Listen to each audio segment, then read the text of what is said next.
The theme for the first Diecast Exchange Challenge of 2026 is post-apocalyptic law enforcement. I chose this Hot Wheels Packin Pacer as the starting point for my entry in this challenge. This casting was held together with a single rivet post. The rivet on the end of the post was drilled out, the casting was disassembled, and the post was drilled and tapped for a 256 screw. Acetone and cotton swabs were used to gently remove the tampos from the casting. I successfully removed the tampos without damaging the original paint and was able to build my new color scheme on the original white paint. I would use the barrels from a pair of 3D printed guns to add some forward firepower. The barrels were attached to the front of the interior so that they would fit under the hood of the vehicle. Notches were made in the grille to allow the barrels to protrude from the front of the vehicle. To lift the ride height, I would be moving the axles to the bottom side of the base.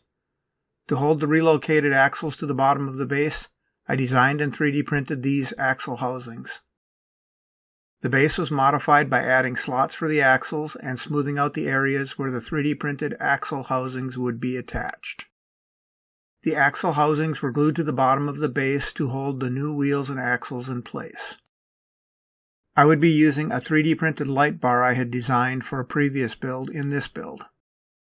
The light bar was printed using clear resin, and red and blue Sharpies were used to color the light sections. The fenders of the casting were painted black to create a traditional police car vibe. A final test fit was made before the custom laser printed decals and weathering were applied. Here's the original Hot Wheels Packin Pacer casting I started with.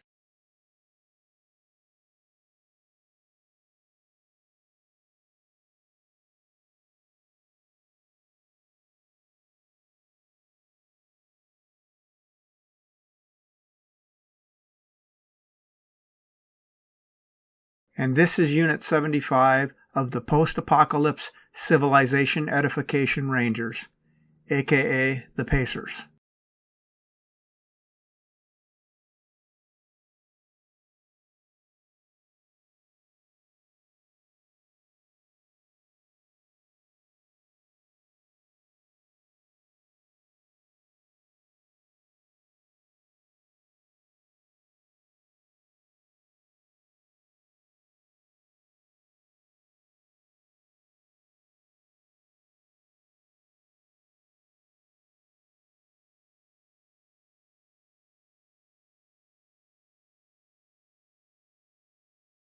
Thanks for watching. I hope you like this build.